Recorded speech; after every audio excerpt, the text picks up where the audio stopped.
ទុះទូកុងទ័រណដឹករថយន្តតូយ៉ូតាព្រុសលាន់សូដូចគ្រាប់ប្លង់បង្កជាអណ្ដាតភ្លើងឆាបឆេះអស់5គ្រឿងទាំងស្រុង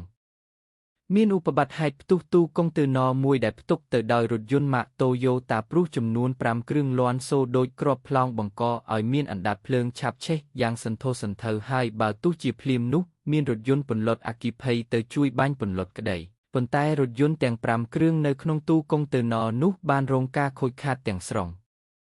ឧបត្តិហេតុនោះបានកើតឡើងនាវេលាម៉ោង 03:30 នាទីរសៀលថ្ងៃទី26 ខែមិថុនាឆ្នាំ2025នៅក្នុងផែស្ងួតហុងលេងហួរស្ថិតនៅក្នុងភូមិកន្តោកខាងជើងសង្កាត់កន្តោកខណ្ឌកំបូររាជធានីភ្នំពេញ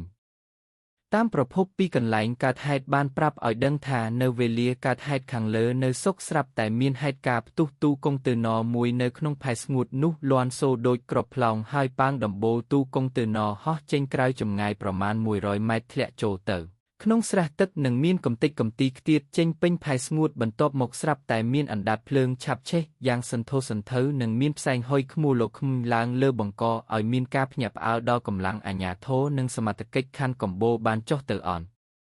តរាគមន៍ភ្លាមចំណែកក្រុមអ្នកពន្លត់អគ្គិភ័យនិងរថយន្តពន្លត់អគ្គិភ័យជាច្រើនគ្រឿងបានចេញទៅកាន់ទីនោះហើយបានបើកប្រតិបត្តិការពន្លត់ភ្លើងនោះ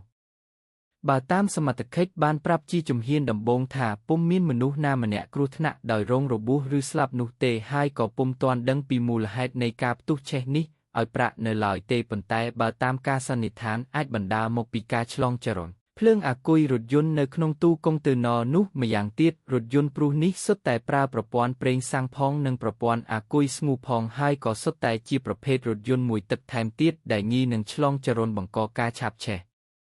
សមត្ថកិច្ចបានប្រាប់ឲ្យដឹងបន្តទៀតថានៅក្នុងប្រតិបត្តិការពន្លត់ភ្លើងនេះក្រុមអ្នកពន្លត់អគ្គិភ័យបានប្រើប្រាស់រថយន្តពន្លត់អគ្គិភ័យដែលមកពីបណ្ដាអង្គភាពនានាចំនួន11គ្រឿងហើយបាញ់ទឹកអស់ទាំង11គ្រឿងនោះទើបភ្លើងរលត់ទៅវិញទាំងស្រុងខណៈដែលរថយន្តព្រុសមួយកុងទ័រណចំនួន5គ្រឿងនោះបានខូចខាតអស់ទាំងស្រុងប៉ុន្តែមិនបានរាដល់កន្លែងផ្សេងឡើយ